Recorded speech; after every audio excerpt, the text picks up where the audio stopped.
الدوري. الله على الجرينتا، ملا كوره وملا فنيات وانطلاقه المرتدات، نحاها له شالها له من الحارس يقرب، والكوره لرونالدو يسدد الهدف الثاني.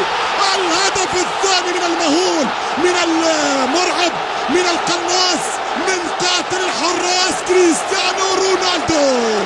جول جول جول جول جول جول ريال مدريد. الهدف الثاني، الهدف الثاني. وماذا يحدث في دفاعات بلاوغرانا؟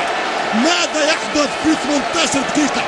أي دفاع، عن أي دفاع نتكلم وبأي طريقة نفسر؟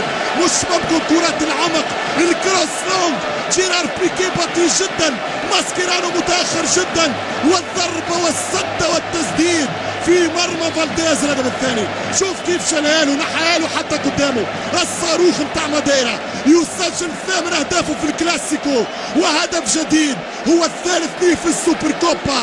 الهدف الثاني لمدريد، وكريستيانو رونالدو يقول الكبرياء الابيض يظهر في المواقيت الصعبة عند مواعيد الرجال.